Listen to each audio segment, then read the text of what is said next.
Hello everybody, this is going to be my second video. This is day 2 of my 10-foot John boat. As you guys saw in the first video, I found 2 little small like sweat leaks. They weren't really the boat wasn't really taking on water, but in time it would. So I hit all the rivets with JB Weld, let it sit 24 hours like it's supposed to, so it can cure all by itself. I don't, I work with a lot of epoxy, so I know that if it says 24 hours, you wait 24 hours. That's bottom line. You rush it, it's going to have problems. So I took an orbit sander, an air orbit sander, and I sanded down all the JB Welds. I used a 120 and then a 220 grit paper so I didn't gouge up the aluminum. And then I prepped for paint. For prepping, what I did was I power washed the inside and outside because I tried using a scrub brush and a wire brush, but the wire brush is too coarse for this aluminum. It'll leave like swirl and scratch marks.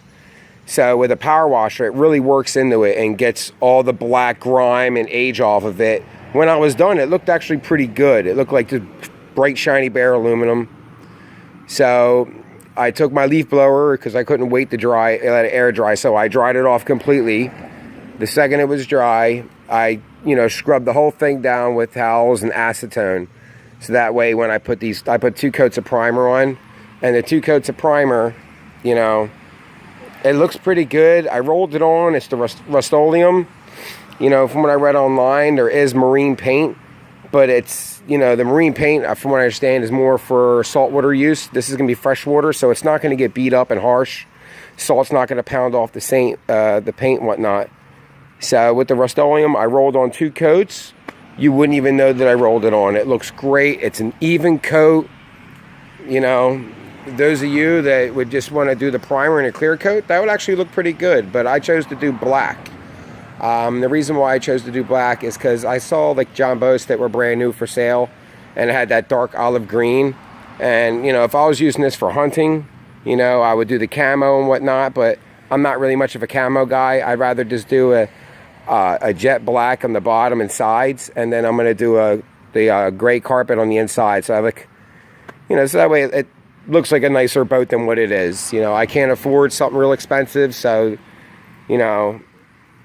why not? I'll try to make the best of what it is. I will be putting a trolling motor on here, battery, at the power center, so that way I can put my fish finder. I'm going to make a small live well and a tackle box in the very front, which for my job, I do templating, a lot of dimensions in AutoCAD, so this is right up my alley. So, and plus all the other guys that did YouTube videos, and I saw ones that didn't look so good, they're completely awesome. So I'm not gonna go insane. I'm just gonna keep it basic. After all, it's only 40 inches wide by 10 feet long, so I can't put too much stuff in here because it'll weigh it down. Also, the transom wood was rotted out, so when I went to pull out the handles and drill out the rivets, once I drilled out the rivets, I took the handle off and it slipped out my hand, dropped on the ground, and broke in 2. It was that corroded. So ordered 2 new ones. The 2 new ones were only $25, but all the aluminum hardware, aluminum washers, aluminum bolts, everything aluminum, so that way we don't corrode anything. Those of you that think you could put stainless steel in there, the only way you could put stainless steel on a John boat with the aluminum is you would have to use like a 1/16 of an inch horseshoe plastic shim as a spacer so the metals don't touch. But then you're putting like a lot of earthing and stuff like that, or silicone, and then you gotta hope it doesn't leak. I'd rather have a tight fit to everything and not have any type of spacer in there at all.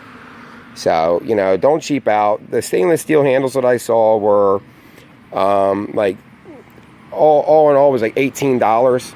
When you can buy the right parts for $7 more and do it right, Once I paint it all black, what I'm going to do is, and see these inside corners, I got a little bit of hole there. I guess that's how the manufacturer made it. So what I did was I grabbed a marine black polyurethane, and what I'm going to do is create a water dam in there. I know that I don't have to worry about it because if the boat, if I have too much weight in the boat and it goes all the way down to there, I'm going to have to worry about any type of waves coming over and sinking me anyway. But it's just for me, I'm going to do it. As well as I'm going to put it inside this entire rivet joint. Once it's painted black, and then what I do is I'm going to do a needle bead in there and squirt it down in. And once I do that, you know, it's going to be all painted, it's be all done. Doing the needle bead there with the polyurethane. It's not going to be some big fat caulk joint with a slicker. I'm going to, you know, I'm not going to use some big tool. I'm going to just gently do it with my finger and no big deal. And, you know, I don't know. I'm going to make another video, and all this is going to get posted on YouTube once I'm all done.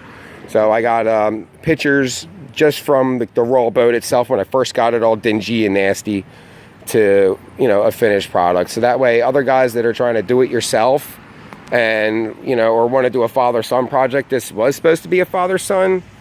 My son started the first day with me with the JB Weld, and then he'd rather go swimming in the pool. But that's a typical 13-year-old boy. He wants to go hang out with his boys. I get it.